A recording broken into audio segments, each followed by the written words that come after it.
Back for days, NDP Leader Jagmeet Singh has had one key demand of the government: extend the Canada Emergency Relief Benefit. Otherwise, don't expect support from the NDP. Now, facing a sort of confidence vote this week, the Prime Minister says he will extend the CERB. Details will come in the next couple of days. What does the extension need to include for the NDP to vote with the Liberals? Hi, Mr. Singh. Good to see you again. Good to see you, Ms. Cabellos. You predicated your support, Mr. Singh, of supplementary estimates on the government extending the CERB. And I want to just explain for our viewers that essentially, if the government doesn't get enough support for those, it could be defeated. That's that's certainly one scenario. The Prime Minister said this morning that he is working on a solution, and I want to quote here, to extend the benefit for people who can't return to work yet. Does that satisfy you? Well, this is what we've been asking for. I'm not being prescriptive on how the government does it, but I certainly want families that are going to run out of their CERB to know that there's going to be some help in a concrete way there for them. And the government now, Prime Minister, seems to be giving some more indication. I want to wait and see what the details are, but this seems closer to what I'm asking for, a concrete commitment that families that need CERB will continue to be able to have some help. When you say that you're not being prescriptive, last week when we spoke, you were pretty prescriptive. You wanted at least 4 months of an extension of the program as it exists. Does that mean that you're not asking for that this time? Well, I'm going to be insisting on help for Canadians. I don't want to see people who can't go back to work, who are counting on the CERB, have no help. So that's where I'm going to be very firm. But I don't want to tie the government's hands in terms of how that help is delivered and what that looks like. But I want a commitment, a firm commitment with real action that families will have help come the time that their CERB runs out. So, Mr. Singh, respectfully, what changed from a week ago until today? Because last week you were willing to be very specific about what you were looking for and how you would articulate the exact type of need that Canadians had. You knew that there were 2 million Canadians. They would be running out. You wanted at least 4 months. And now you don't want to be that specific. Why is that? Well, I want to be able to work with the government to be able to deliver results for Canadians. Canadians don't want to see us at impasse. They want to know that government is working for them. And I want to push the government to do better for people. But I don't want in any way, in pushing the government to do better for people, limit solutions that might be outside of what I proposed. So what I am being very firm on is that there needs to be concrete help for Canadians. And I'm open to hearing what the government proposes in terms of that help. But I need to know that more than just words, a concrete in action, a plan that will give people the help they need so they can not be worried about how they're going to put food on the table. Is it still accurate then for us to characterize your statements this morning as saying that you will only support the government on Wednesday if they comply with what you just laid out? It's accurate to say that this is a firm request, that this is something that we're not going to back down on. And hearing the Prime Minister today, it sounds like they are moving in the right direction. So we're going to wait and see as the details come out. But this is something that I want to see some real clear commitments, something that Canadians can count on, those who are looking at the next couple of weeks and wondering how they're going to be able to survive. I want them to know that there's some real clear assurances they'll be okay. And I guess I just want to be clear on behalf of those watching about whether or not you're willing to see the government go down because of this. Because, you're talking about people who need help and that help delivered. And certainly if the government were to fall, it'd be very difficult to get them that help. Right. So I'm not really focused on a government falling. I'm talking about how we can work together. And the government has the power to help Canadians. And so really I put it back on the Liberal government. I put it back on the Prime Minister that if the Prime Minister has a plan to help out Canadians, we're going to be very flexible about what that plan looks like. But we're not going to back down on the fact that Canadians need help and they need it immediately. And they need something more than just assurances. They want a clear plan. And if that plan is put forward, then that's something that we can support. I know you want to focus on working together, but essentially if you were to withdraw your support on Wednesday, that is what could happen. Well, lots of things can happen, but I want to focus on how we can actually work together. And in the past, we've done this many times. We put out, this is what Canadians need. This is what it's going to take to get our help. If the government wants to move forward and deliver help, they simply have to provide a plan. I want to ask you about that, actually, because I think of the most recent example when you supported what the government put forth and you worked with the government to come up with a plan for Parliament. And in exchange, you got a commitment on paid sick leave. What has resulted from that, though, is, nothing has been etched in stone. The government has told premiers, according to people I spoke with last week, that they will pay for 6 months of this program. But many premiers on the call with the Prime Minister did not want that program to become permanent. And at the time, you wanted the program to be permanent. And I'm wondering, I mean, how will that impact what you get or what you expect from the government this time? Because if all they say is, don't worry, we're committed to extending CERB, but no details are released, I mean, are you willing to exchange your support for that? And did you make a mistake last time? Well, right now, there's two things in that. One is, right now I'm looking for a clear plan. So the details the government says they're going to announce, we're going to look very carefully at those details to make sure they're actually going to provide help to Canadians in need. That's really my goal, and I want to make sure the details satisfy that. When it comes to the commitment the Prime Minister made, sure, the Prime Minister made a commitment to me, but more importantly, he made a commitment to all Canadians to move forward with paid sick leave. The starting point is to deliver that support with federal dollars financially, but our ultimate goal is to now lay the brick in the foundation of a new national social program where all Canadians can count on paid sick leave for all. And I think we're moving in that direction, and I'm going to keep on putting pressure on the government to deliver on that. I just want to check with you. Is there like a fire alarm going off? Are you okay? Are you okay to continue? I hear it. I know our audience hears it too. You know, it's just a timer on the oven. Do you want to quickly go get it? Do you have a second, or you're okay to keep going? It would be great because it's really annoying that sound. Yeah, go for it. Go ahead. And Mr. Singh, I'll just take that opportunity to switch topics. I did want to ask you about what happened last week with Brenda Lucki, the commissioner of the RCMP. More specifically, in interviews, she did not emphatically say that there was systemic racism within the RCMP. She then admitted that she should have said that a few days later via a statement. Senator Lillian Dick is calling for her to step down or be removed immediately. And she went on. She released a statement describing all the reasons why. Do you support that call?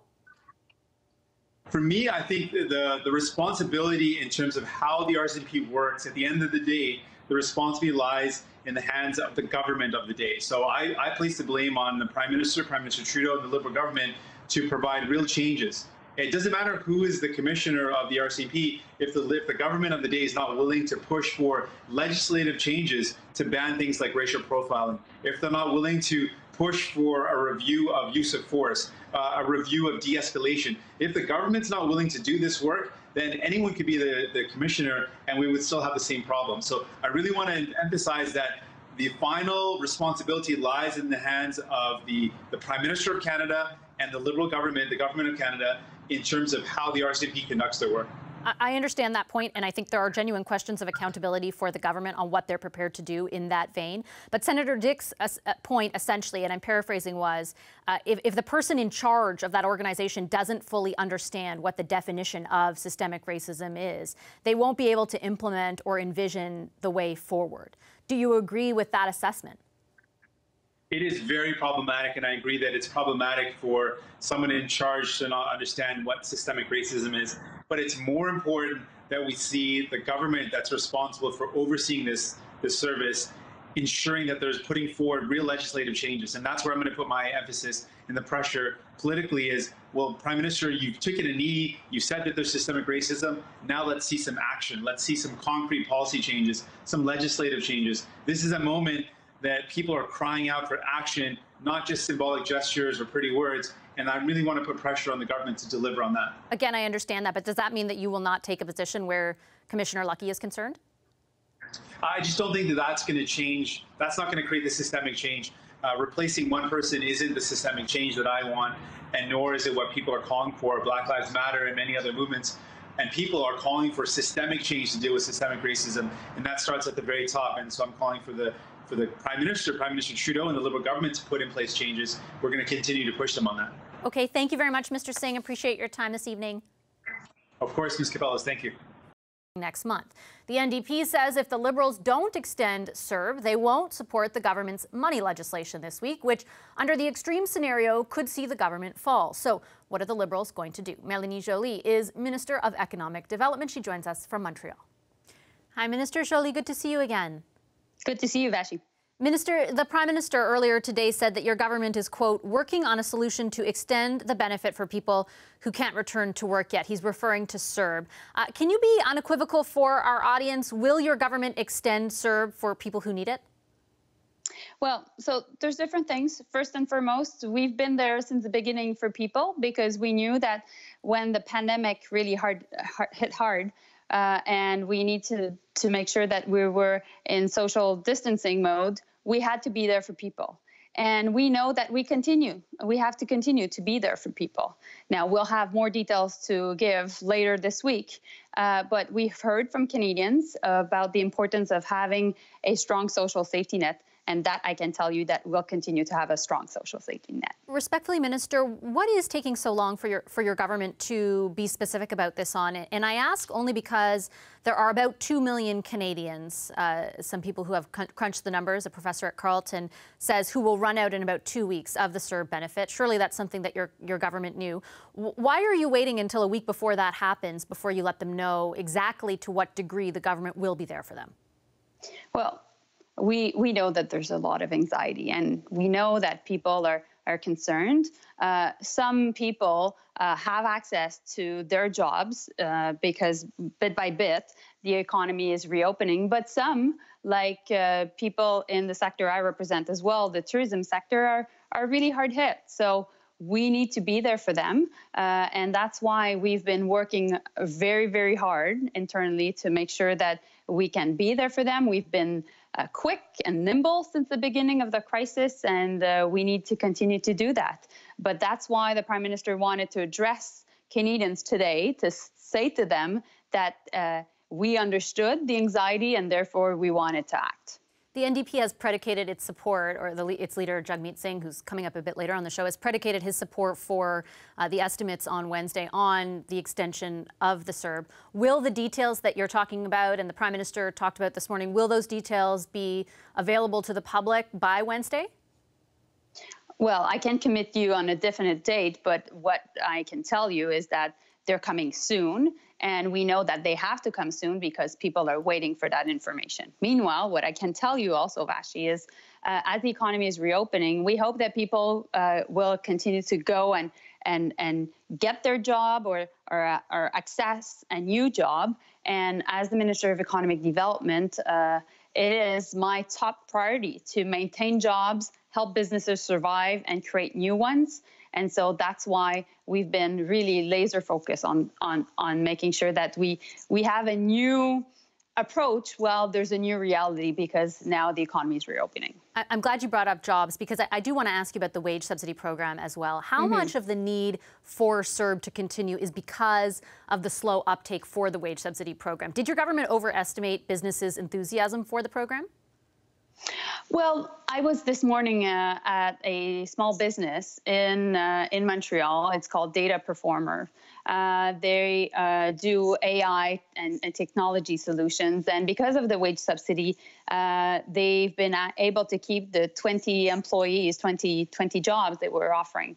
I think that the wage subsidies, the fact that it's been extended until the end of August, is good news. There's 2.5 million jobs, so 2.5 million Canadians that have a job right now because of the wage subsidy. So we think it is really a measure that has a lot of impact. We've just finished the consultation as to what's next for the wage subsidy. So looking at what we're doing with the wage subsidy, with CERB, they're definitely linked, and we need to make sure that we're there for people and also for businesses, and that we continue to work for Canadians as we're adapting to this new reality. So it's just a new phase, and we're all learning while we're going through this new phase. Yeah, I'm definitely not disputing the merits of the program for those who are able to access it. But when I look just at the data, so you've got about 350,000 applicants that have been approved. You were anticipating 1 million, about $10.5 billion doled out, and I think these numbers are as of June 8th. You were anticipating initially more than $70 billion. When it comes to expanding the program, are those details going to come at the same time the details that the CERB do? Well, I think one of the biggest issue with the wage subsidy was the fact that a lot of seasonal businesses were facing some real issues as whether they were opening this summer or whether there was a collapse in demand. And so that's why the question of using the wage subsidy was a real issue for entrepreneurs.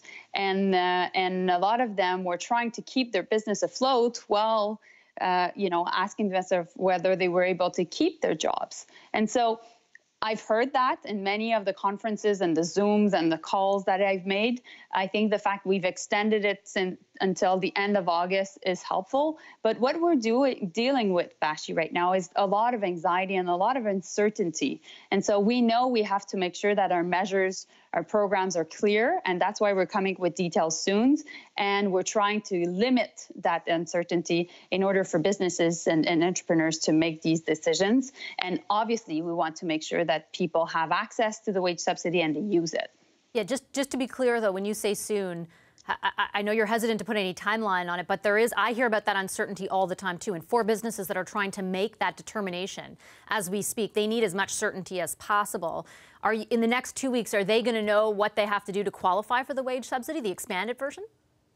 Well, I think people across the country know that we've been very fast at taking decisions and very nimble. And so when I say soon, they can really trust the fact that we'll take that decision very soon.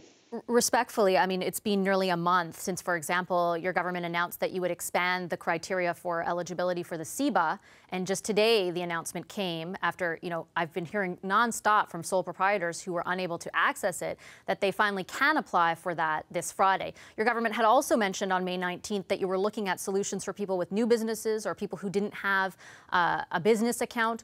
When will those solutions be announced? Well, so you've just mentioned the CEBA account. Finally, the information is coming out and people will be able to apply as of Friday. Meanwhile, we've created a backstop for many of these businesses. Many of the people that you've been referring to and cases that we've been referring to have been dealt through the regional development agencies, which I'm in charge of, all across the country. We saw thousands of businesses coming to see us because they were in dire need of liquidity. And meanwhile, we're providing that help. So for business that are watching us, or people, entrepreneurs that are watching us that have businesses, well, meanwhile, please come see your regional development agency from ACOA in Atlantic Canada to Western Diversification in the West. And there's 6 of them all across the country.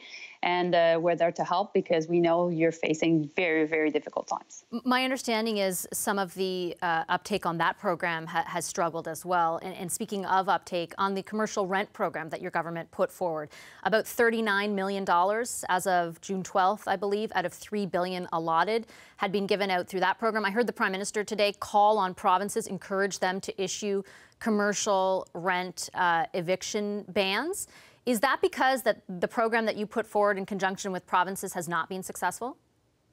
So 2 things. On the Regional Development Agency program, trust me, there's a lot of uptake. So there's not an issue of facing a lack of demands on the part of Canadian entrepreneurs. They know the programs and they've been there, and there's a very high demand and we're dealing it very quickly.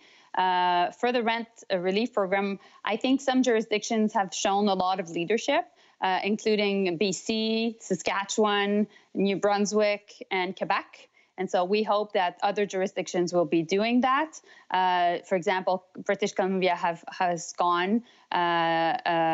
shown leadership in the sense that they've clearly stated that they would be developing a new legislation on anti-eviction. Quebec has done that as well and has increased funding for real estate owners to make sure that they would even give more money to their tenants that have been affected by 70% of drop in revenues. And I was there with the Minister of the Economy of Quebec, Pierre Fitzgibbon, to make that announcement. So definitely, we've been trying to work with all provinces, but we hope that many other provinces will be doing that because there's a good program there. But at the same time, people need to have access to it. So I agree with you. I have to challenge you on the notion, Minister, that it's a good program, and only because I know provinces bear some responsibility. But I wonder also what responsibility your government holds in this program, because a number of people, again, that we've heard from, right from the start of the announcement of the program, we're worried about it being predicated on the landlord's participation, that the landlords essentially had to agree to take a cut, even though it's a quarter of the rent, it's still something for them. And then they have to go through the process of applying. It's a laborious application process as well. We've now seen that bear out, right? The numbers, the uptake is not very high. Does your government bear any responsibility in that? we were able to put a lot of money on the table. Now, the reluctancy of commercial landlords is a real issue, and therefore we need to work with provinces. And some of them have shown leadership, and others we really hope that they do, because at the end of the day, we will be saving businesses. And when we do, Vashi, we save jobs. And a lot of people are in economic survival mode right now, and we need to take stock of that. We need to act, and that's exactly what we're doing. Okay, I'll leave it there. Thank you, Minister Joly. Appreciate your time as always. We've been able to push the government using this format to massively change the response, whether it's bringing in the CERB or increasing the support from $1,000 to $2,000, going from 10 to 75% in the wage subsidy, making sure seniors get some help, making sure students are included. All of these things were achieved through the format that we were in. We were able to bring in more changes in a couple of months than as an opposition party we've been able to push the government in years. NDP Leader Jagmeet Singh earlier today listing off what he feels his party was able to push the minority Liberal government to do. He's hoping to add that to that list. Singh wants Prime Minister Trudeau to extend the Canadian Emergency Response Benefit. The first people who signed up for the program are about to max out on the 16-week benefit in early July. Mr. Singh says if the government doesn't extend CERB, his party won't support it in a confidence vote on Wednesday. Justin Trudeau said today it will be extended, but didn't provide any details. He said they're coming later this week. Earlier on the show, I spoke with Mr. Singh about his ultimatum last week that CERB has to be extended by 4 months and why he appears to have dropped that today. I don't want to tie the government's hands in terms of how that help is delivered and what that looks like, but I want a commitment, a firm commitment with real action that families will have help come the time that their CERB runs out. So what do we make of all of this? Who better to answer that question but the Power Panel in Toronto? Melissa Lantsman, National Vice President of Enterprise Canada, coming to us via Skype. Council Public Affairs, Brad Levine, he's also in Toronto. And Yolande James, former Quebec Liberal Cabinet Minister, joins us from Montreal. Hi, guys. Great to see you. Hey. Brad, I'm going to start with you because I hope you can help us understand, I guess, what the strategy is here from a political perspective for the NDP. They were really clear last week. Here's what you got to do. Drop the penalties for people who apply fraudulently. Extend the CERB by 4 months. Mr. Singh would not go there in my interview today. Yeah, no, I saw that interview, and that that list that Mr. Singh was that you clipped in the lead-in to the panel. It's fantastic news because that means that the NDP are using their balance of power to make what the Liberals throw out even better. And millions of Canadians have benefited tremendously and will continue to benefit greatly. Now, to your question about, why would he, listen, minority parliaments, and when you've got a balance of power, you're going to be negotiating. Some of that negotiation is done on power and politics. Most of it is done through channels established between the two caucuses, the leader's office, and those that have been appointed by the respective leaders in order to engage in those conversations. Bottom line is, Mr. Singh put out an extension of the CERB. He put some details in there. Whether those details are in there or not is secondary to the notion that without the pressure that the NDP and Mr. Singh are putting on the Liberals right now, a lot of Canadians, millions of Canadians who were the first tranche of those that took the CERB at the very beginning of the pandemic will be out by July 3rd. Because of what Mr. Singh and the NDP caucus are doing, those folks will have relief coming to them. And that's precisely how minority parliaments are supposed to work. This is a good day for parliamentary democracy in Canada. I would prefer if those negotiations were almost exclusively done on power and politics, just as an aside. Yolande, I wanted to ask you: do you think Brad is accurately portraying the NDP's might? And I just want to say, with all due respect for Brad, who really did spin that very courageously, I do not agree with his assessment there. I mean, I watched the interview you just did with Mr. Singh as well, and that's as good of a walk back as I've seen in a bit of time, and quite some time. This morning, or earlier on, he was a lot more assertive in, if it's this, then we're not supporting it. If I watch the interview again that you just had with him, he left a whole lot of leeway. And if I'm in the government's shoes, I am not at all concerned that the government will fall at all. And I think that that's a reflection of, in these types of negotiations, one, when you're going to make a threat, you in that moment make it in the fact that you're willing to really deliver on it, and that would have done it. I don't think that it was ever in the government's intention to completely turn off the tap and not and have people in a situation where they are left unable to pay their bills. It was a question, and it still is one of the concerns that the government has to be preoccupied with, of being able to address the fact that we're in a different moment in time in this pandemic now, and make sure that you make the correct adjustments to continue to protect people that are in the industries and sectors that still need it, but also favor a return to work for those that do, given that, as you correctly brought up in a number of interviews today, the fact that the wage subsidy program is not as popular as the government anticipated it would be. Okay, Melissa, let me take Brad's side for a second. Do you think this would be where it is on the government's agenda if the NDP, and in particular Mr. Singh, weren't constantly talking about it? Yes, of course, and I'll pipe in here as the conservative who's in the middle of this rodeo of two parties trying to outspend each other. But this is a lot like you turning to your buddy in the middle of or at the end of a game when you're 20 points ahead and saying, yeah, I told you they would win. The spending, the benefit was always going to be extended by the Liberals. They have shown absolutely no spending restraint in their entire 5 years in government, so I don't know why it would happen now. And if Jagmeet Singh isn't going to be clear on the details, running the victory lap won't get him the political points that he's anticipating to get from this. The Liberals will get all of the political points on extending the CERB. They will extend the CERB, and I suspect they'll extend the CERB till just after they call the election. Oh, when do you think they're going to do that? Well, I think it'll line up really nicely in the time right before they extend that CERB too. Brad, I'm going to give you the floor now to respond to both Yolande and Melissa. Well, I mean, such cynicism, Vashi. Come on. Listen, this is a minority parliament. Canadians sent a minority parliament to Ottawa to oversee the work of Parliament.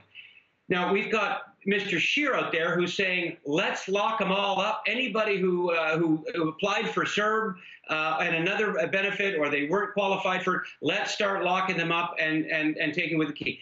Mr. Scheer and Mr. Blanchette, the leader of the Bloc Québécois, have achieved absolutely nothing in this Parliament. And what you heard Mr. Singh in the lead into the panel was listing off, when the Liberals come out with a policy, the NDP say, if you want it to pass, you must make it better. So we went from 1,000 to 2,000. We went from the wage subsidy, we went from 10% to 75% of the wages. Everything, every policy. Yeah, to be fair on the wage subsidy, just to interrupt for a second, to be fair, I take your point, but to be fair, for example, moving the wage subsidy from 10 to 75%, that was driven by businesses first, and then carried on, the message was carried on by all the parties you just listed, not just the NDP. Well, yeah, but the NDP were there saying, if you want our support, you must increase the wage subsidy. And so at each turn, and then in this panel, I know Yolande and Melissa keep saying, oh, but Trudeau's going to get all the credit. That's not why we do what we do. We do what we do because we want to help Canadians. I don't care if Mr. Trudeau gets the credit for the CERB. Mr. Singh, we all know that the NDP pushed the Liberals. Our history is dotted with examples of the Liberals with half measures, half loaves, and the NDP make it better. I would rather Mr. Singh and the NDP be in government. We wouldn't have to have this conversation. But until that day comes, we will continue to push and use that flex that muscle. Meanwhile, the Conservatives in the Bloc, who have a balance of power, have done absolutely nothing for Canadians in this Parliament. I'll take the NDP's track record in this minority over the other two opposition parties any day of the week. So I have to bring in your other panelists right now because the expressions on their face are priceless as you're talking. I wish you could all see each other. And just defend them for a second, because I don't think either of them were, and I'm sure they can say this for themselves, but we're arguing necessarily that this is all about who benefits. That was my line of questioning, because we're sort of a strategy panel and I wanted to get at that. I think we all understand that, you know, the livelihood of Canadians are at stake here, and we take that very seriously. And I certainly would definitely never want to insinuate anything otherwise. Yolande, your response to what Brad just laid out. I want to reiterate what you were saying. I mean, there is an analysis that could be made in terms of who gains an advantage or not. But on this point, what I take offense to is the fact that Jagmeet Singh can assert that it's because of what he requested that the government has been able to, was forced to move. If we use the example recently even with respect to the Sick leave? Sick leave. I'm sorry. Thank you. To the sick leave. He didn't get sick leave for all the provinces. He got the government to discuss with premiers the ability to get the sick leave. That didn't happen. With respect to CERB, what has changed since Jagmeet Singh has said, one, I'm not going to vote in favor of this or support this government in the confidence vote early this morning. Justin Trudeau came out later on to say, well, we're going to, what he's always said, we're going to always make sure that Canadians are taken care of, and I'll come out with the details, not being very specific. And already Jagmeet Singh has walked back. My issue is with the influence that Mr. Singh is claiming to have in terms of leverage, which he has not demonstrated. I'm thinking he could be efficient in terms of being able to do so, but up until now, I have not seen that his positions have really forced the government to make decisions that they would not have otherwise made. I understand your point. I would take exception on sick leave only because it's not a done deal yet, but I know it was a big part of the discussion with premiers last week. And though the premiers aren't in favor, the government is promising to them in that conversation to pay for the next 6 months of it. And so that sick leave at least would be in some form brought forward. And that was, look, you the discussion. I'll give that. Yeah, no, but I think it looks like it will happen. But and that certainly wasn't driven by every party. That was driven by the NDP. But I take your point. Last word to you, Melissa, because we're going to head over to BC. Well, this is completely revisionist in the sense of sick leave. Like, we have to remember, and your viewers would know this really well, we're not actually in Parliament because Jagmeet Singh traded away his ability to be an effective opposition because of a promise to talk to some premiers about 10 days of sick leave, which he still hasn't gotten. And I think that most NDP members and voters would look and see that any leader before Jagmeet Singh would have been a much more effective opposition leader that would have actually gotten the credit for things that they've pushed. Okay, I have to go. I see Brad's face. I know he doesn't want to. I would keep arguing the sick leave only because I think it's very important. I think the sick leave looks like it will happen, but I take the argument that deal was one certainly that he has been criticized for. I unfortunately do have to leave because Dr. Bonnie Henry is up to the microphone. But thanks for the great discussion, everyone. Thanks to our power panel, Melissa Lantsman, Brad Levine, and Yolande James.